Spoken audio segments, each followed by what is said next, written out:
That's right, folks. It's Wednesday night. And what do we do Wednesday night? We do awesome frigging lucha things. Welcome back, everyone. This is J-Bone.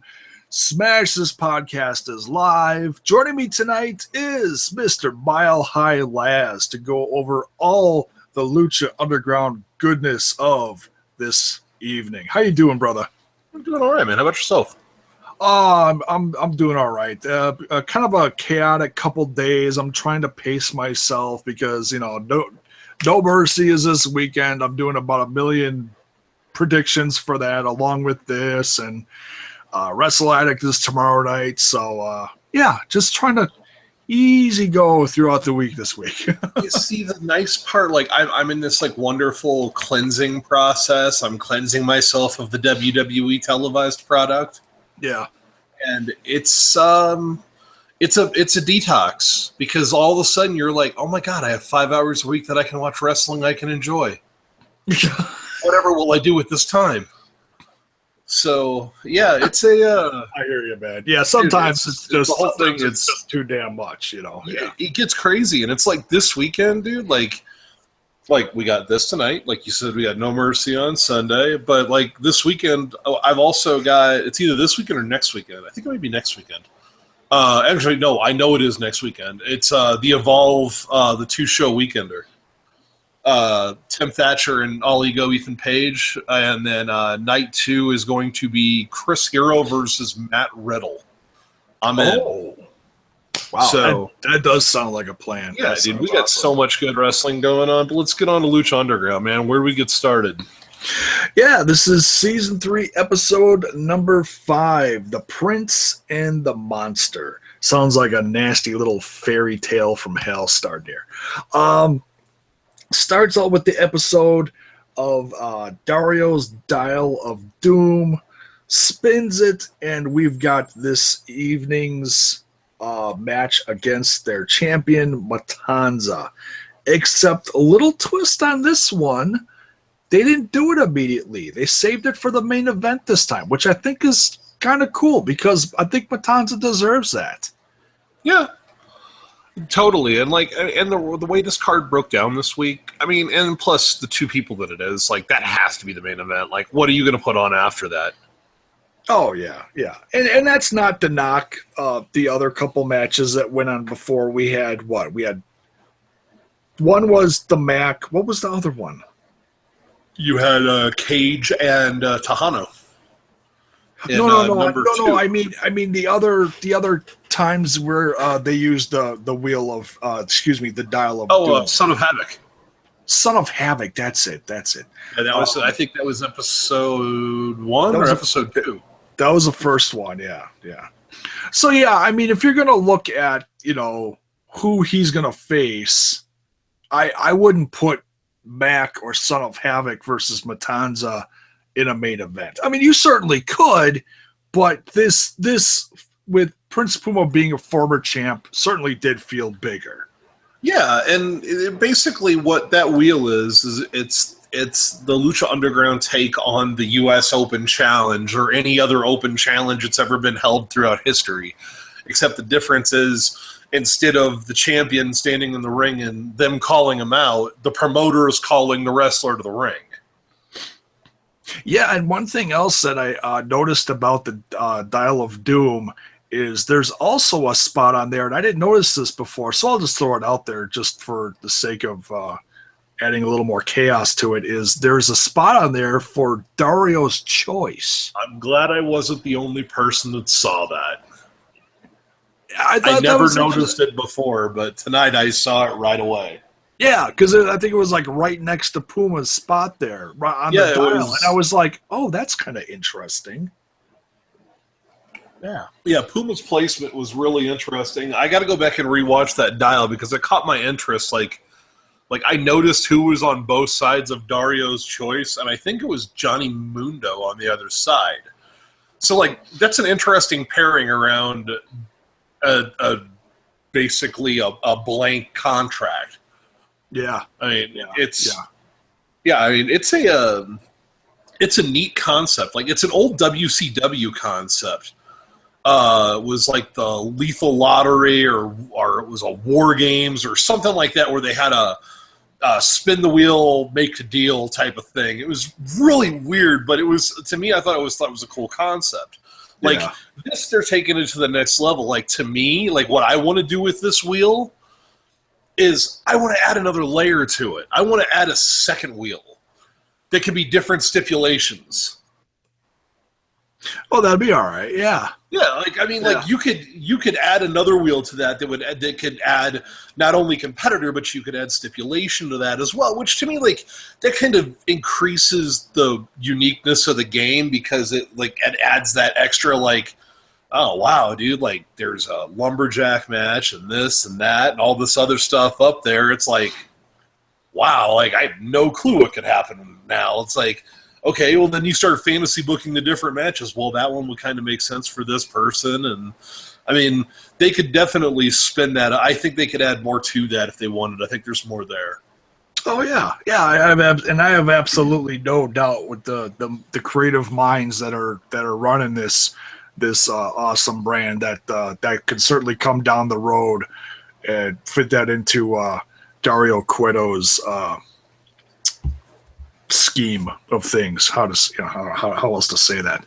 So yeah, then we get into the first match, and I don't know what it was. I wasn't as into this match as I thought I was going to be. I'm not sure why, but I'm going to bounce it off you and see what your thoughts are on it. Ivelisse versus Mariposa with her brother Marty the Moth at her side.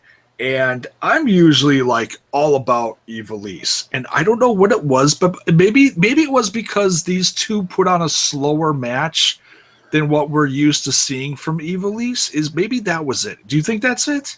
Dude, I don't know. That match, there was something there that wasn't right. I don't know whether the crowd wasn't as purchased into it as they would normally be, or if they just had an off night, or if it was them trying to inject Marty that was breaking up the pacing of the match. But both of those ladies are so much more talented than what we actually saw. Yeah, and I don't know. It was just, the match. I mean, it was still a good match. And then the finisher, the sunset flip powerbomb from Ivelisse to Mariposa, that was a bam finish. That was good. You know, put the exclamation point on it. It just seemed like, it was just off. It was good, just didn't feel like it had the oomph like it should have. You know? See, what my guess is because the crowd seemed a little weird during that match, and the crowd seemed a little weird during a lot of the matches on this episode. They seemed tired. And what that tells me they've got NXT-itis. NXT, when they do TV tapings, they lock people in for 6 hours. Oh, and that could be match to match to match to match to match. Well, the one thing that I found kind of interesting through following a couple of different Twitter feeds, apparently the first 3 episodes consisted of matches from 6 different television tapings. So that's really interesting. They're not filming this show by show. They're basically taking the match and putting it together with their segments and telling the story that way, which I think is really, really cool. But what I think we got a lot of tonight is I think we got a lot of late-in-the-day matches or a lot of early-in-the-day matches. So people either weren't tuned up yet or they'd been there too long. So yeah, and it also didn't seem like the place was at full. Maybe I was looking at it wrong, but there were sections of the crowd that looked like they were completely empty. Yeah, they had that whole show. Something there was weird. I don't know what it was, but the crowd didn't seem right. Now, you know what? Maybe this was a weird television taping and they didn't fill the place up, which I find really bizarre because they fill that place up with no effort. Well, and I think the buzz of Lucha Underground really started picking up over the course of while watching season 2, so you had more people going to season 3 tapings. That's a guess. Yeah, but it was just such a weird thing. I mean, something about that crowd that it didn't make it. It wasn't there. Like I've seen that crowd so much more passionate than what we saw. Yeah, there was something about it. Still good matches, but yeah. I mean, everything was really solid. Like, I can't tell you a single thing about that Ivelisse match or the Ivelisse Mariposa match that was bad. And I liked what we got later on that kind of came out of this match a little bit. Yeah. It's I mean, I just think this was a weird match. And to me, it was a weird match to open with because... Especially if this was going to be more of a physical punch kick instead of technical luchador aspect wrestling, it was a weird match to have open a show. Yeah. And then, Ivelisse got the win, but then she also got beat down from Mariposa and her brother Marty the Moth Martinez in the end, which does lead to storyline stuff later. We'll get to that. Yeah. But next, Dario's on the phone with someone talking about Matanza's chances against Prince Puma later on in the night, and gets interrupted once again from Johnny Mundo. And he still wants that title shot. I just had abs like this. Do you think I just went to bed one night and I woke up chiseled like this? Like I did. That guy's incredible. Like I couldn't do it. I couldn't do it and have a straight face. If that's how he's wired, dude. Like more power to it. It just makes me love him even more. It's like they did the whole close up of his abs. It's like yeah, and that's like all it was. It was like this perfect framed shot. It's like yeah, and then it cuts back to Dario. Dario's like. Rolling his eyes like, really? That's pretty good. Like, dude, that's the great part. It's like some of the backstage interactions, like it reminds me of, I mean, just through the different characters, the backstage interactions with Dario reminds me of like how Vince was more in like the Attitude Era, where like you had the Rock interactions with him and the Austin interactions and the Triple H and the Shawn Michaels, and you had all those guys that all kind of played their way through that office, so you kind of got to see everybody play off the boss. Like, I really, really enjoyed these little office segments with them. Yeah, they're usually pretty good. With Dario's either, snarky or being, with an attitude or whatever. Yeah, it's usually really good. So then he talks about... he said he then, if he can't get a championship shot, he wants a shot at Sexy Star's Gift of the Gods championship because she lost in the Atomicals match, which reminds Dario who actually gave her the pinfall, and that was Jack Evans. Hence him, thanking Mundo for the great idea to have a Gift of the Gods championship match, Jack Evans versus the Gift of the Gods champion, Sexy Star. And Mundo's like, that was not how that was supposed to end up. I figure by the end of the season, dude, Mundo's just going to lose it. He's going to blow up the damn temple. No, and this is also good psychology, because even though you're supposed to hate the Worldwide Underground, this is also... You can't hate those guys. You can't. Well, no, I'm just saying. They're the biggest, one of the biggest heel stables in Lucha Underground, and yet they've got some of the most talented guys, which you then love. Yeah, that are entertaining. I mean, you've got. Right. I mean, yeah, it's like you're supposed to dislike that stable, but you really can't. Like, there's too much fun there to really not to go like, I don't like you guys. Oh, yeah. And, so then next week I don't know if it's going to be the main event or not, but we are getting Sexy Star versus Jack Evans for the Gift of the Gods championship, which I'm sure Mundo's going to be there somehow, some way. And you're going to see more interaction between either Mundo and Dario or Mundo and Sexy Star. because Well, you no, know this has got to be. Well, yeah, he's in the match, but I mean, you could have him basically cost Evans the match. Basically, he gets a stipulation that Dario makes him number one contender to basically whoever wins, and he thinks he has a better shot against Sexy Star, so he costs Jack Evans the match. yeah, which would lead to more tension in the Worldwide Underground. Yeah, It could go a bunch of different ways. Kind of break off and do his own thing anyway. We've kind of seen this sad Jack Evans. So, that's one word for it. yeah, I mean, like we've seen this other persona of him. So it's like, I'm curious to see how that plays. And to be totally honest, breaking news, it's out of character, but PJ Black, member of the Worldwide Underground, broke both of his ankles in a base jumping accident this weekend. Oh, yeah. So that was crazy. Thankfully, this is kind of early in the season, and he's going to have the ability to hopefully be able to get back. But, like, yeah, he was real close to no longer being with us. Yeah, I didn't hear about any details as far as like where he was or how bad the fall was. But I mean, other than breaking his ankles, obviously is very bad. But he was in South Africa getting ready to do an appearance down there. He was working against a local kid there. Oh, like, okay. It was. I think it was. If it wasn't his home promotion, it was a very, very friendly. It was a friendly local. Okay. But yeah, he's always putting pictures out there and little videos of crazy shit he's doing.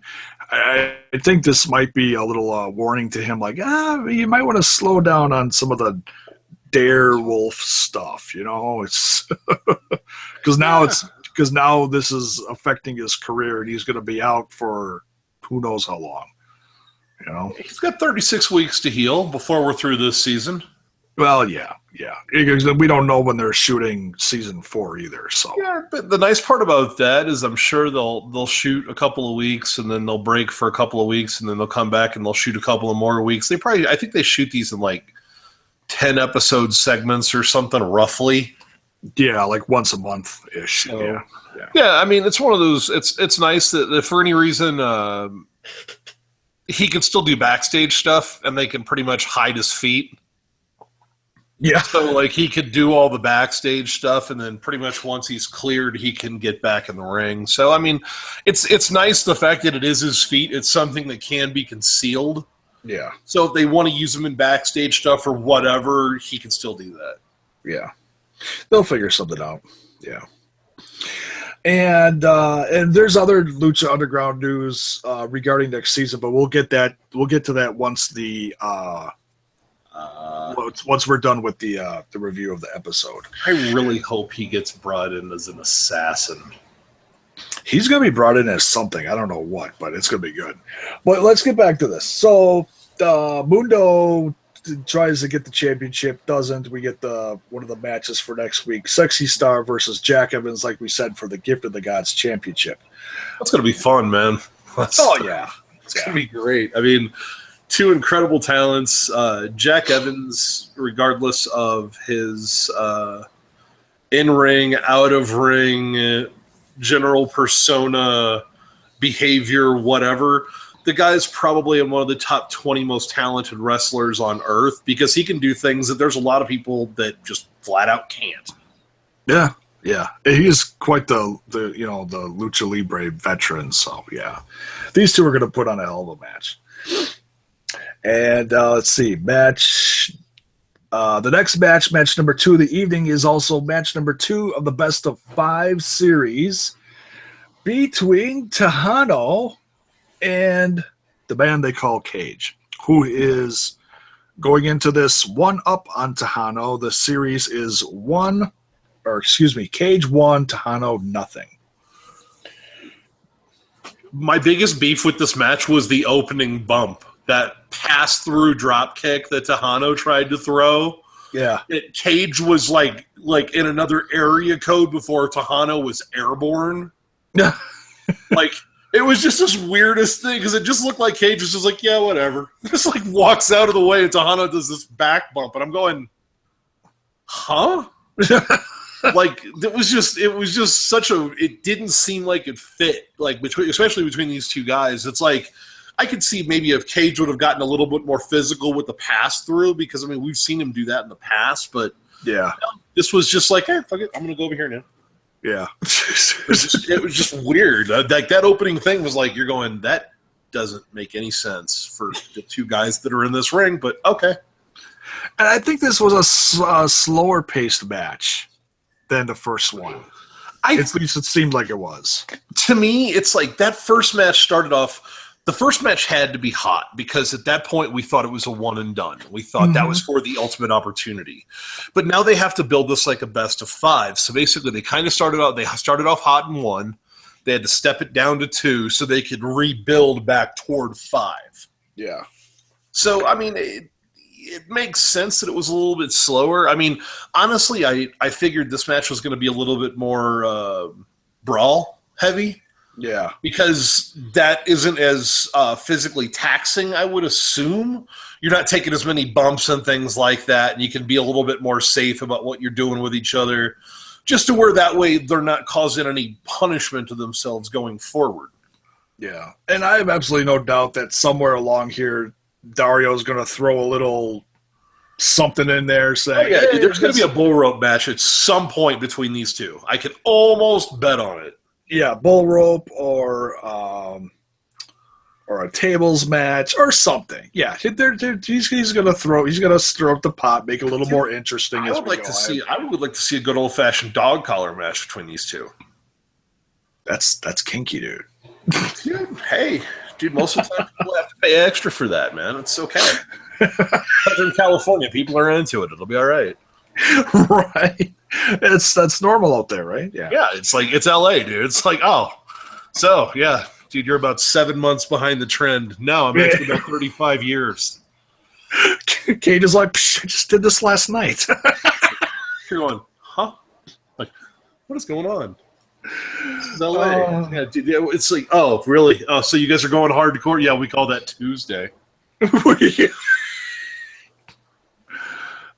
Doing everything in my power here to not have Melissa Santos block me with these little innuendo things here. And you're in her endo. Hello. But yeah, sorry, Melissa Santos. I apologize. I'm a big fan of your work. I just had that guy. We love you. So yeah, Cage gets the win on this one. And it's win number 2 for him, so he's up 2-0. Yeah, I mean, dude, Tejano, like, it was really, really funny. They were talking about, like, condition. Dude, Tejano doesn't – he doesn't look as good as he looked last year. Like, he doesn't. I think he gained some weight. I think he did, but it's like one of those – I mean, the funny part about these talents is, like – the weight gain could be minimal, but it looks weird because you're not used to seeing it. Yeah, like when he was AAA Mega Champ. Oh, dude, he was a house, man. He was just.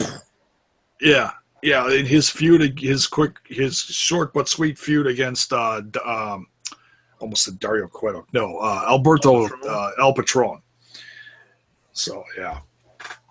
But yeah, that's. I mean, I don't know, dude. Like. I think it's going to be. I mean, it's going to go 5. So the next 2 matches are going to go to Tejano. I mean, if this ends before 5, I'll be real surprised. I think the third match is going to be a brawl, and I think that's how Tejano wins it. Yeah, or Cage loses his temper and gets DQ'd or something. That's another possibility. Yeah, I mean. Both are how do you get disqualified in Lucha Underground? It's pretty difficult considering you have to do like virginal sacrifice at ringside. Like I don't really I would like to see exactly what the rule set is for that. You would have to like break all of the refs' limbs. I think that might be one of the things. Dude, one of the refs is Noxie. He'll be okay. Dude, one of the refs is good old Rick Knox from PWG. The baddest referee plancha I personally have ever seen. Yeah, he is a badass. All right. Then so yeah, Cage gets a win here. He's up 2-0 over Tejano in the best of 5 series. Then we have an interesting little segment in the locker room. Ivelisse is there kind of nursing her wounds or whatever she's doing, post-match, contemplating her win / loss, whatever, from Mariposa, and in enters someone. Space Cat! It's Space Cat! I'm so excited to see Space Cat. Mr. Sami Callihan. And I'm going to say this. Space Cat. I'm going to say this right off the bat. Lucha Underground did more with him in 5 minutes than NXT did with him in 3 friggin' years. Thank you. He had a personality. He was playing a character. It was truly irritating. Because you're sitting there just going, huh. Yeah. Wow. Okay. I can see this. It's that easy, folks. Let him be himself. And what's also interesting about this, and this kind of goes out of the episode just for a second. Before the season started, we had little promo segments from a handful of the different people from the roster. One was Ivelisse. And she had mentioned something about, and she said it so quickly and nonchalantly, and it hit me during this episode, and I didn't think about it till now. She said that she was in a relationship with someone, and that it was none of our business. And it was like, oh, well, did she start up stuff again with Son of Havoc? And then I was like, no, that they've been there and done that. They're not going to do that again. So that made me wonder even more, like, well, who the heck would they put her with? It's got to be someone new or something. See, now you keep saying Space Cat. I'm not familiar with this Space Cat. What promotion? Space Cat. What? Dear God, where do they call Sami Callihan? He showed up at Bola in a cat mask, and he started calling himself Space Cat. And then there was like a photo taken of like Marty the Moth and Paul London, like they were going to a show in Southern California. Okay, and Space Cat responds back and says, like, they basically send him this photo, like, yeah, dude, wish you were here. And he sends him the photo back, and he photoshopped his head out of this picture from Bola and put himself in the back seat. Oh, nice. So, like, he's Space Cat. So, like, if you ever see anybody talking about Space Cat, that's Sami Callihan. Okay. So, like, we want to see Space Cat versus Space Monkey. That's the matchup I'm personally waiting for, but that's a totally different discussion. Space Monkey? Oh, dear God. Yes. That sounds interesting. Totally different discussion. Okay. Hey, but do you know how do you know how he can get down the stairs really quickly? If he slides down the banana stair. I wanted to slap the shit out of Matt Stryker for even saying that. Oh, God. Like Vampiro's reaction was great. He just looks at him. He's like, "You motherfucker, really? Okay, never mind." Nice. So it what seems to be a kind of a volatile relationship between Ivelisse and Sami Callihan. I mean, obviously their relationship, they're playing it off like they have a relationship outside of the temple. Sami Callihan is not on, and I'm using my fingers as in quotations here, he's not on the Lucha Underground roster. He's so you not have to push the air quotes really quickly past the microphone so people can hear them. There. Perfect. See? There it is, right there. There's my quotes. So it sounds like, it's Ivelisse is trying to act like she's tough enough and he doesn't have to worry. like she can handle herself, and he's like, hey, no one messes with my girl, and and they even reference Son of Havoc that she was used to be in a relationship with someone from the temple before, and obviously that didn't work. So yeah, like I'm dude, it's like we got a couple of things tonight. Now I did some fantasy booking in my brain. And we'll talk about that here in a minute as we continue to step forward. Okay. So yeah, it's interesting, to see where this goes. I can imagine where we're gonna see this go. In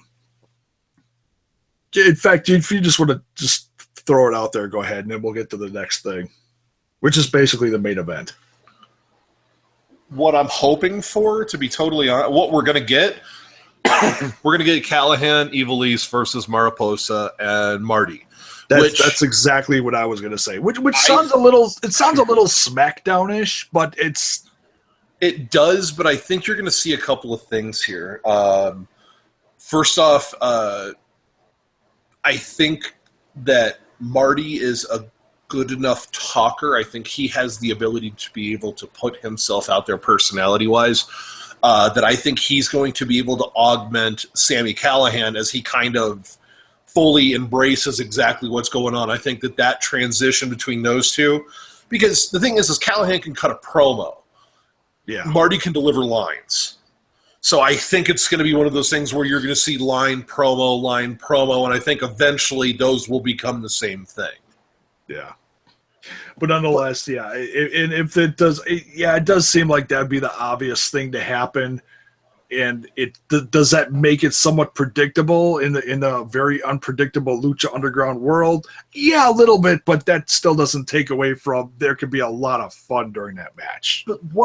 But see now here's kind of a fantasy booking thing where we can bring in an element from earlier on the show. What happens if they spin that wheel and Ivelisse gets the title shot against Matanza? And Matanza absolutely goes out and just brutalizes her. We are talking level of Taya and Cage. Okay, Matanza throws her through everything short of the floor. And enter Space Cat. Oh. And so basically there's a million different things where, if Ivelisse they end up in a match together or whatever, she ends up getting hurt or she ends up getting paired off against another male star. I can kind of see him being like you want to fight? Like, I can kind of see that persona coming forth from him. Yeah. So, I don't know if we're going to see him actually booked into a match. I think he's going to book himself into his own matches and anybody who beats Ivelisse. Yeah, it could very well be, yeah. For a little while at least, until we see where he settles. Yeah, but nonetheless, a Marty the Moth match against Sami Callihan. But she didn't call him... What did she call him? I didn't even hear it. I think she called him like Jeremiah or something. It was something like really off. Isn't that like his real name or something? Oh, maybe. You have to wiki that. But nonetheless, yeah, interesting little segment. Introduction of Sami Callihan into the Lucha Underground world. Then we get to our main event. Lucha Underground Championship match between the champ Matanza with Dario Cueto versus Prince Puma. Now, as we were saying earlier, how this episode seemed a little off. Like, just like the first couple matches just weren't quite as exciting as we thought they should have been, or whatever. Something was missing. I don't know what it was. Something. Yeah, but every match can't be a home run, but it just seemed like I think there were a couple of things that kind of played in concert in some of the earlier matches. I don't know whether it was timing. I don't know whether maybe because we don't know what order these matches were filmed in either. There could have been. The match before this could have been. In the taping order could have been Ricochet or Prince Puma and Matanza. Yeah. So we might be actually seeing this in the reverse order of what they were actually taped, and if that's true, no wonder the crowd didn't care. Oh yeah, because if you have a grand slam of a match and then it's hard to get just as good of a follow up. no matter who it is. Yeah. You run into this in all kinds of different pay-per-views. I mean, this has happened throughout time where somebody in the mid-card steals the show. And there's just cool-down matches and whatever. Yeah. So, yeah, I mean, this match seemed a little bit more normal. Yeah, this one met all my expectations, especially because we haven't really seen much from Prince Puma yet this season. We've seen plenty from Matanza. Matanza's been a defending fighting champ, which is awesome. Yeah. And the fact that we got a former champ. I mean, I'll tell you what. I mean, not thinking about the behind the scenes stuff, just looking at the match itself. It almost had that feeling like Prince Puma was almost going to take this one. Dude, both these guys are so good that I could honestly... I could buy any of their matches ending on like a schoolboy roll-up. Because it'll have to be the one thing that nobody's looking for. Yeah. Because everybody will expect everything else. Yeah. So, yeah, I mean... dude, like, what can you really say about these two? I mean, they're two of the best performers in the world right now. And it just shows that Prince Puma, or a.k.a. Ricochet, is one of the strongest guys. And he's not a very big guy. Yeah, he's about $185, I think is what he is. And just how he suplexed Matanza. It was it was that hesitation suplex. He actually pulled him up from his hips, which I was like, wow. Yeah. Like, what in the world? I was just watching that and like dropped my notes. I was like, holy crap. And you had that feeling like Prince Puma was going to take this one because he hits his 630, and as he's rolling out of his 630, who enters the ring but Mil Muertes? Hits him with a spear or a tackle or however you want to call it, and just takes the breath out of the match. And man, that place really let Mil Muertes have it because Puma and Matanza were having quite the match, and they were revving up that crowd too. Yeah, I mean, this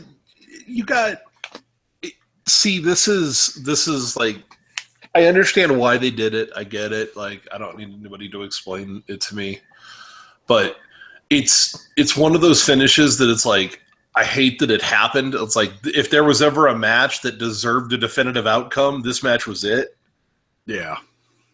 I hear like you. with no outside interference, but like hopefully we get to see it again later in the season. I would really like to see it one more time. I mean, I've seen it a couple of times over the course of this year so far, and it's like those guys, they're so good. They're so good. Yeah. Yeah, they are a blast to watch. Yeah, I'll watch those two go at it as many times as I can find it on video. So, right, no matter what brand, right? Yeah, it doesn't matter. It's like, dude, I've seen them wrestle in 3 different countries.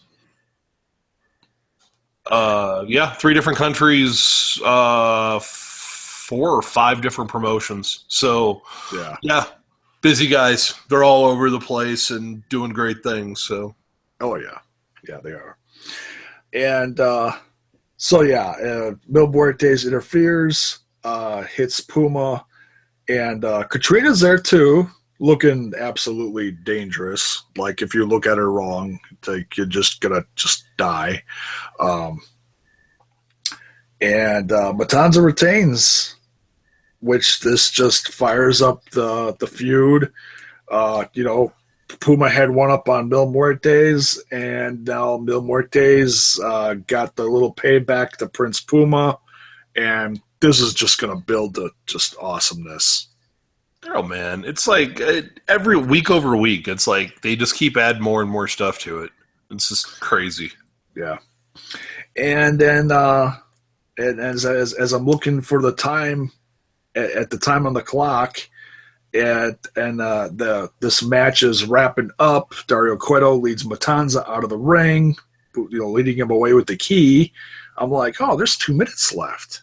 Oh, well, they're not going to, make a walkout last 2 minutes. What else is coming? Sure enough, we lead to a backstage segment where it took me a second to figure out who it was. I didn't realize who it was until he sat up.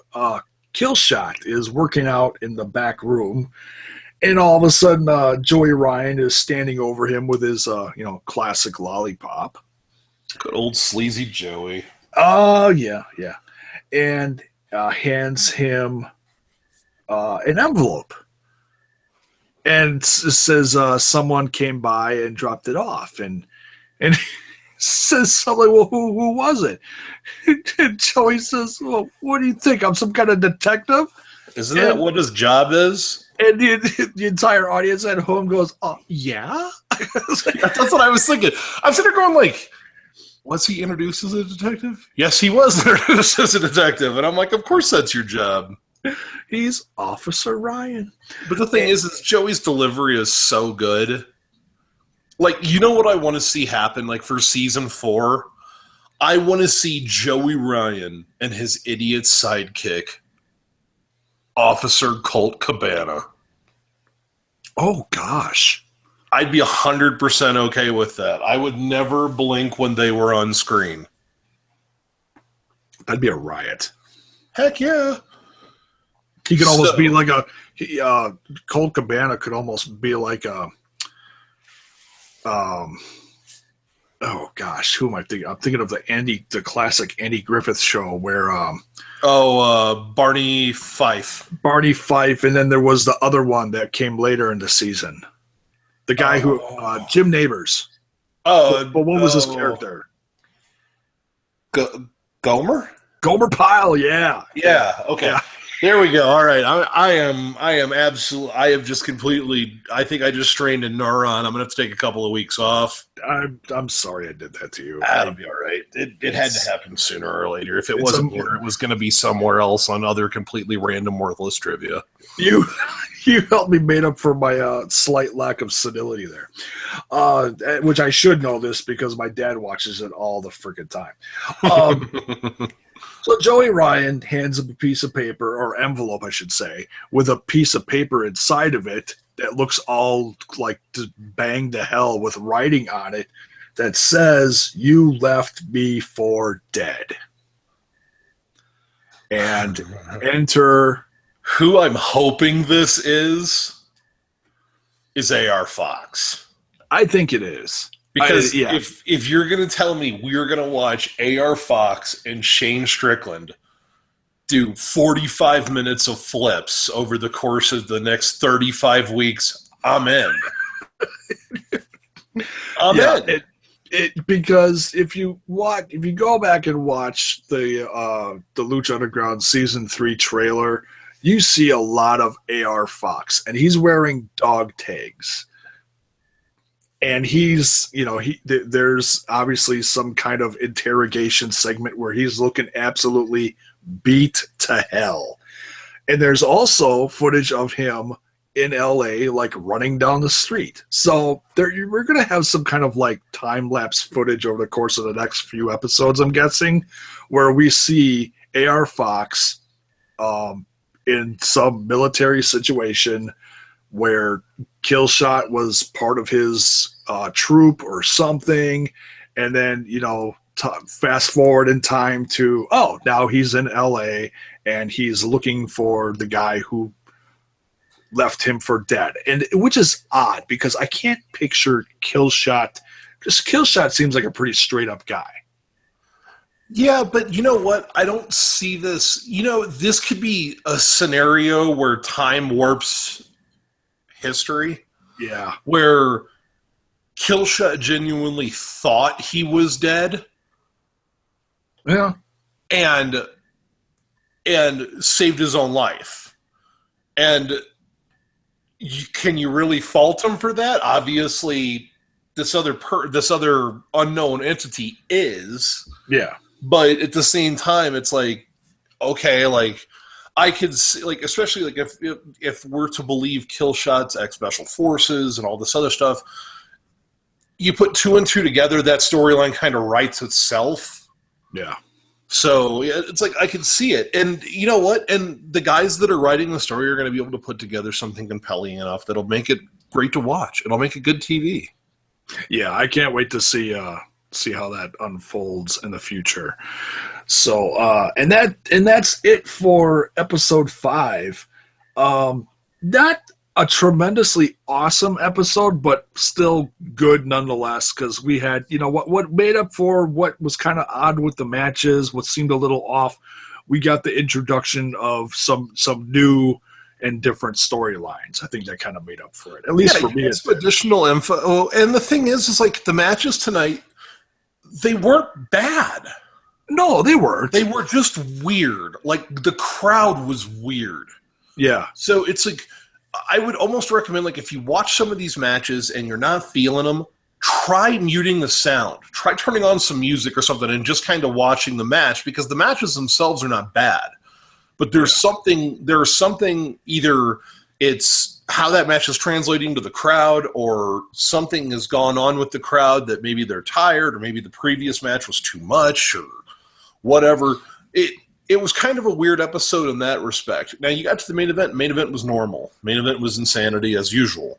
Yeah. But, overall, it wasn't the best episode of the year by far, but, dude, like, the first 10 episodes, like, if we can get more 6s and 7s than 4s and 5s, yeah, I'm in.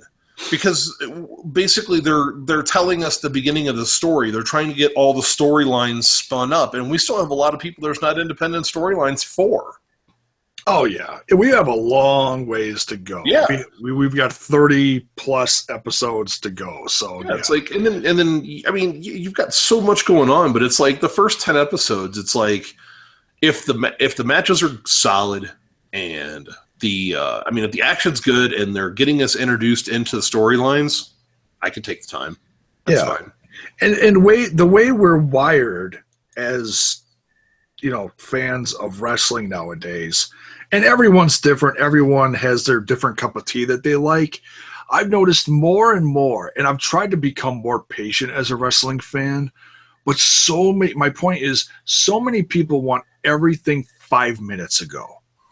Yeah. Like, they'll look at this and go, "Oh, this was just the most boring match." No, it's like stuff. But see, this is generational. Yeah, is what this is, and I realize it sounds like, "Oh, you damn millennials." No, it's not that. It's this generation more so than my generation, and actually, you're basically the same age I am. Our generation, and a little bit younger than us. The thing is information moves so much faster now. Yeah. People are like, okay, cool. Like, I mean, it's the same thing that's permeating pretty much every genre of entertainment. It's the same thing that's happening like in the electronic dance music culture. It's basically something that my friends and I call the "where's the drop" phenomenon. Because it's like the entire song can be killer, but they're waiting for that big drop. That's what they're waiting for. Like, literally, if you could figure out a way to mix 60 minutes of drops together, people would stand there. It's like, it wouldn't even be musical at that point, but people would be into it because it's giving them that payoff over and over and over again. It's that rat sitting there hitting the morphine button in the cage. I mean, that's what this is. It's like, okay, I mean, think about it from this perspective, okay? That's scary. TNA had a pay-per-view on Sunday, right? Yeah. Bound for glory, not bankruptcy. That's totally different. Scratch that. Okay. Bound for glory. Okay. So they had their main event and their champion retained. Okay. The next morning by 11 a.m. Mountain, they had done a fucking title change on a TV taping that was going to be in the can for 2 weeks. Yeah. It's like, wait a second. You guys did a what? Like, you're paying off something on TV, and it's ruined for everyone now because we all know. Yeah, it's like, and it's the biggest guys that are the biggest TNA fans are the ones that are spoiling it. And I'm not going to name that's names just and call out people weird, and say, oh, this guy was a jerk for doing this. But it's like, yeah, all of a sudden, because I was sitting there talking about TNA, I did a review on Bound for Glory, gave my thoughts on it. The second I was done, I was, it was finishing loading. I was going to put the cover on it on YouTube, and I'm scrolling down my subscription list on YouTube, and what was one of the first videos I saw was, TV tapings, new champion. And I'm like, what? What? But like, dude, it's like people are like, well, that seems kind of stupid. I said, no, that seems kind of TNA. Yeah. Like, if you needed an answer of why that company is in the situation that it is, Sunday night to Monday at noon, that's all the information you need. You don't even need to look at the rest of the company's history. You could just go, okay, so you guys have pay-per-view that people pay big dollars to see, and then you gave away it. Okay, never mind. Okay, let's move on. Yeah. But yeah, let's talk about more fun.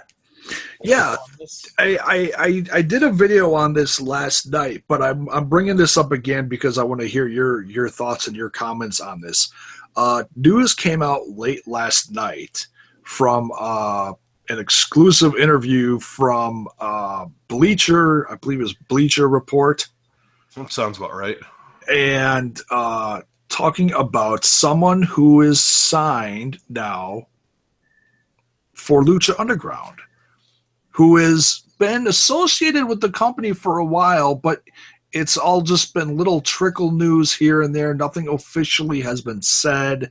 Well, now it's official. Lucha Underground has signed one of the biggest rising names in the independence of professional wrestling, Kevin Kross. The good old people's executioner.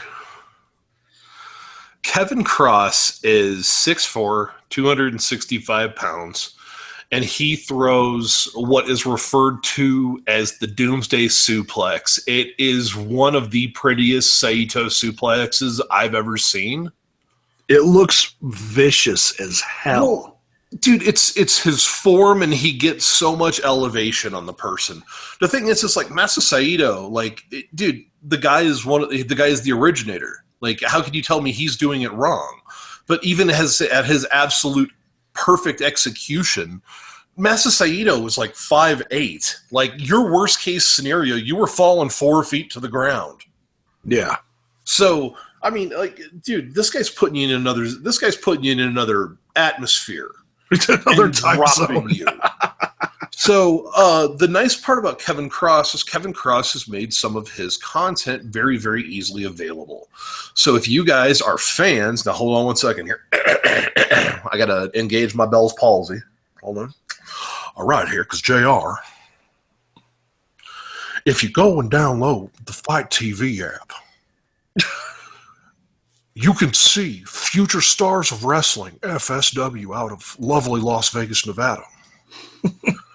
Kevin Kross has had roughly a 2-year undefeated streak there. Super talented, super strong. His backstage work is great.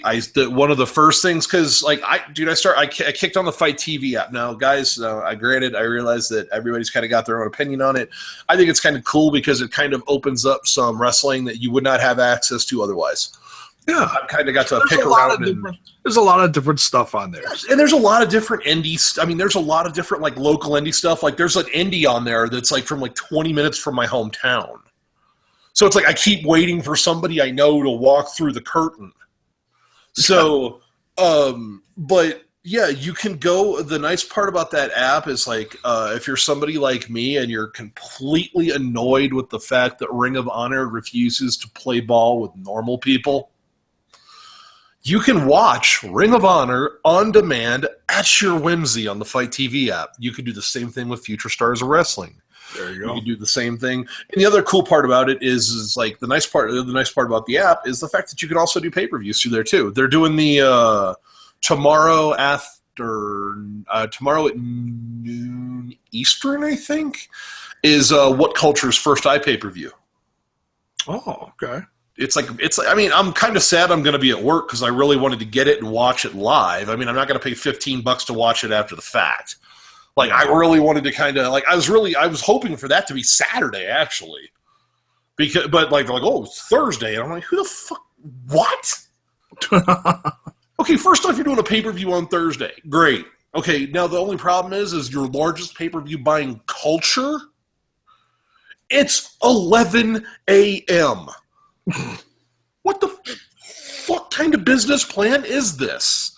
I'm guessing they're based... When I've got the day off, I could sit here and make some popcorn, go get a six-pack, and watch the show.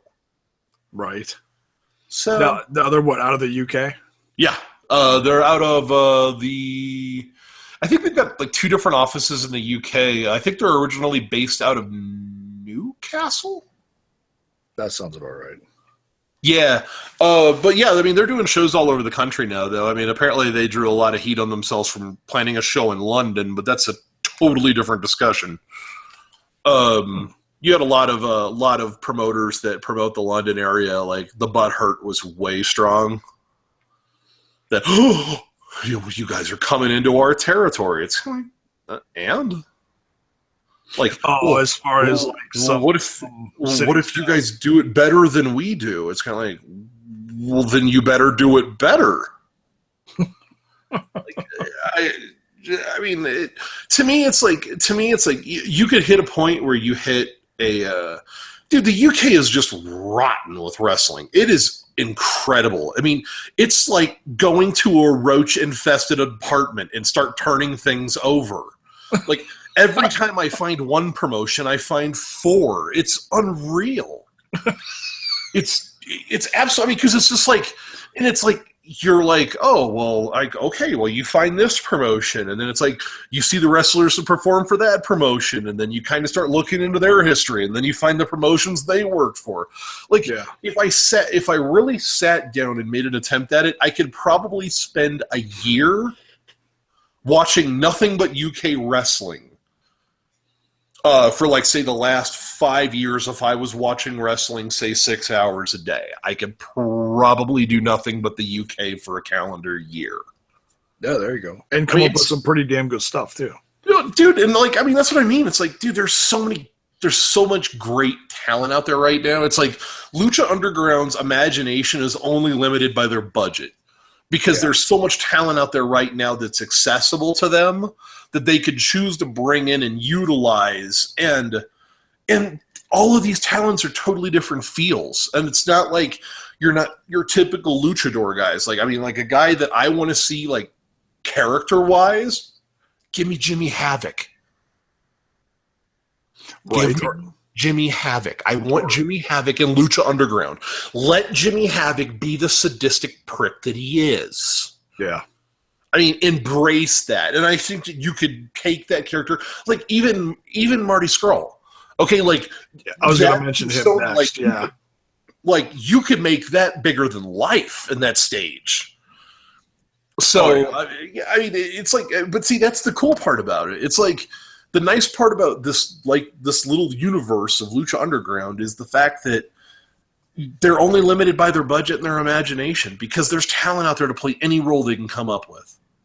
Oh, yeah, and, contractual issues, but yeah, absolutely. Yeah, but you know what? Like, okay, here's a conspiracy theory for you. You ready for this one? Okay, shoot. Lucha Underground right now has all these guys under U.S. television prison, basically, right? Right. So, here's a premise for you. There's this wrestling company, something about ass and titties or something, that's based out of the greater Nashville area, roughly out of a warehouse located in a suburban region from the looks of it on Zillow. They are in the process of being acquired in one shape or another by, I am assuming, what is going to be Billy Corgan. Billy Corgan is a rock and roll guy. He's an LA guy. Yeah. If I'm Billy Corgan, the first thing I'm doing stabilizing my company. My second 2 phone calls are to Lucha Underground in Ring of Honor. Because it'd be smart because he's got to do something bold right now to rebrand it. Yeah, they got to rebrand, and the other thing is they can take because they are going to be rebranding into something improved over what its current product is. The other aspect is you have a lot of guys that wrestle for that promotion, mainly a lot of the guys in your X division who have worked with a lot of the guys on Lucha Underground and do it at PWG, and they've done it at AAA, and they've done it all over Southern California and all over the world. Yeah. So this is a really, really cool time because it all depends on how this new player starts moving their pieces, because I knew what they were going to – I could predict what they were going to do before. Now I have no idea. Oh, yeah. Yeah. It's all up in the air. It depends on who gains control of the company. And – dude, I think I called dead to rights last week what was going to happen. Yeah. I think I called it. And it's like – and if that's what happens, dude, that's beautiful. It works out best for everybody. It does. You know what? Like, I finally got to the point where it was from all reports, apparently Dixie's being Dixie, and she's causing havoc. And it's like I finally got to the point where I'm sitting there going like, okay, let's see here. The total value, she's trying to get $6 million out of it.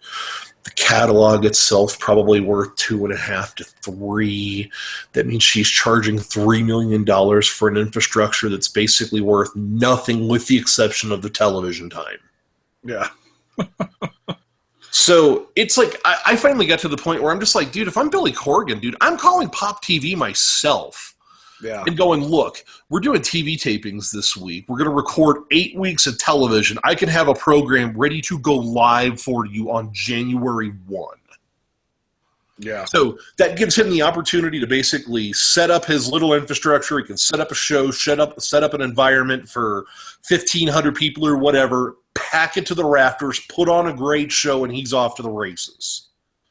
Yeah, they've got tapings. They got the three more days of tapings. They're currently being impacted by a hurricane. Oh my God! Yeah. You hope they can get a bunch done before it hits. Who knows? Apparently they recorded today. They're recording tomorrow. They're going dark on Friday because I guess that's when the storm's supposed to hit. And they're filming 2 shows on Saturday. They're filming like a 1 o'clock and an 8 o'clock. Yeah, because I saw some poster that they're basically going to be in Orlando from the 3rd to the 8th, taping nonstop. So, yeah, and that's going to take them till Christmas. So, and see, like, if you're running up to Christmas, you know what you do? Like, okay, dude, this is Billy Corgan. Dude, he's got to have so many friends in the media, whether it be radio, whether it be press, whether it be digital. Like, this guy's got to have contacts upon contacts upon contacts. Yeah. Like, if this fails, it's like at this point, it's like they don't have any more excuses. There's no more excuses. Like, I mean, Billy Corgan, like, I'm excited to see what happens for them. I really am. I want to see what the rebrand looks like. I want to see what his vision is now that he can scrape out all the TNA bullshit and show us what his thought process is. That's what I want to see. Yeah, we're not going to see anything realistically, like, insanely different until, I'm guessing, next spring. But we'll see. It's like I do production, man. That's what I did for the better part of freaking 15 years before I came to my friggin' senses and said, I don't want to be doing this when I'm 50. We had, like, dude, I could set up a stage for like $15,000 in rental and it would be badass. Yeah. And it's like, and I mean, like, and it would be, and it wouldn't be anything over the top. Like, it would just be basic lighting used correctly. Like, you don't have a giant friggin' stage build. You know, the one thing I like about the new WWE, you know, the new era, the new, they had the new era once. This is the new era. Yeah. They took away the stage on SmackDown. They just walk out now. Like, I think that's cool as hell to me. Yeah. Yeah. Like, I like the fighters' entrance. I like that. So, well, the whole stage up on set up for both shows is fresh and new. So that's yeah. But yeah, man, like Kevin Kross, guys, Fight T or the Fight app, the Fight TV application. Look up Future Stars of Wrestling. If you know any other promotions that he's worked in, hit J-Bone or I up on Twitter and let us know because I'd like to go find it.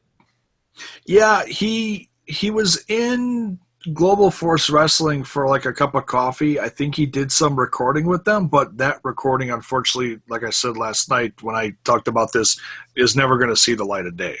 That's already come and gone. It's already a year old, unfortunately. See, what I don't understand with that, if you've got those shows in the can, why the hell are those not on High Spots? Something. Yeah. I mean, try to recoup some kind of financial gain. Try to recoup some kind of finances out of it. It's like, I don't understand what the point of keeping all that stuff on ice is. I just don't get it. I mean, Jarrett at this point basically has, because everybody of value that he had is either in TNA now or WWE. It's crazy. But yeah, go to the Fight TV app for Kevin Kross stuff. He also has his own YouTube channel that has like all of his promos on it. Me personally, I look at him and I see a lot of like old Shane Douglas. If you're an old ECW fan and you like Shane Douglas, I see a lot of Shane Douglas in him. But I see so many different things besides that. But that was the first thing that like popped in my head when I saw Kevin Kross promos. But he's everything from snarky, sarcastic to just brutal, evil, to using like a voice. He's one of those guys that I don't know how he's not in the NXT system yet. 6'4", 265, built. Like I don't get it. Yeah, I think he was on their radar last year. That was in the news. They were looking at him. In fact, he was in a segment with Darren Young in a tag match when they both got attacked from someone. I forget who. But yeah, so that was like, they just gotta look at him.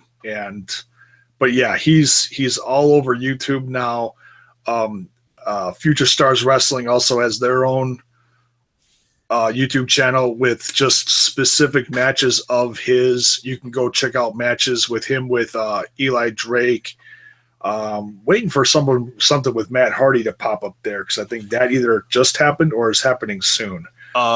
Future Stars of Wrestling on the Fight TV app. I guarantee you, if it's anywhere, it'll probably be there first. Okay. Because I think that was the show at the beginning of this month. Okay. Beginning of this month and the last month, something like that. So yeah, he's wrestled guys like Matt Hardy, Eli Drake, Brian Cage a couple times. Cedric I watched him get cleaned out by Lance Hoyt. Well, there you go. I mean, just absolutely. There was a stipulation match. Now, once again, you can find this on the Fight TV app, and you can buy it with some lovely barbecue sauce.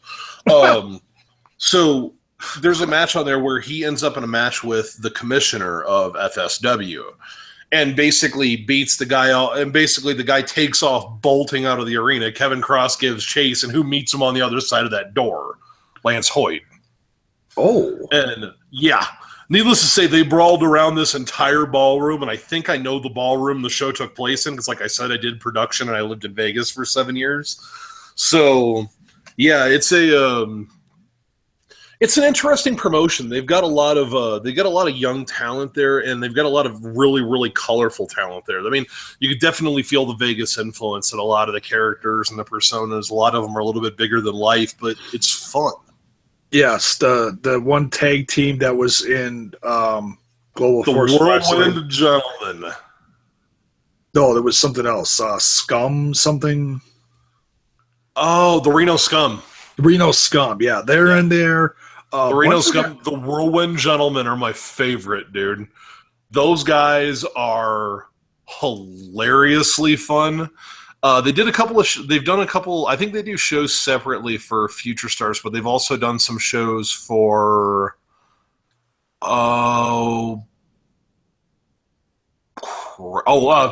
Paragon Pro Wrestling, another thing on the Fight TV app.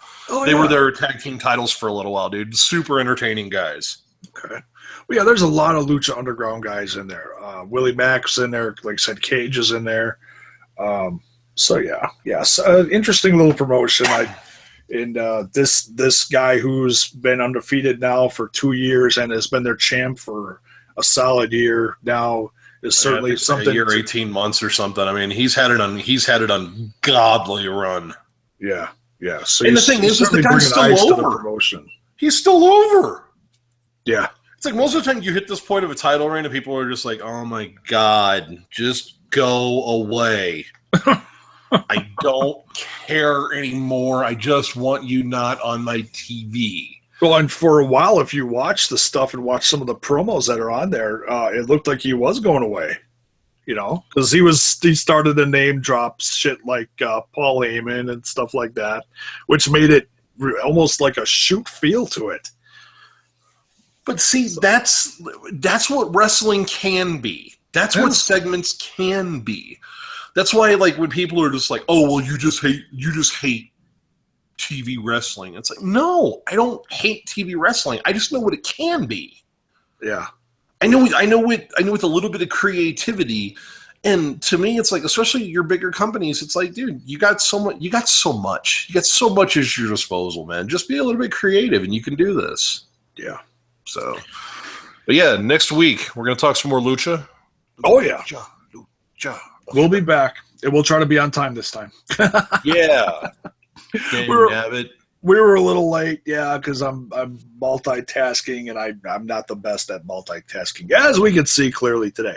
But yeah, it'll be all right. Solid episode. A little bit of Lucha news. Still a lot of fun tonight. I'm not.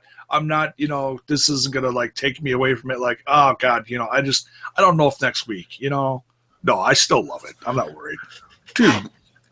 That note, I was like, okay, we got through the whole episode. And I'm like, hey, dude, that was pretty solid. Like, I dig it. Like, okay. Like, I got to see Johnny Mundo's abs far more up close than I think I ever needed to.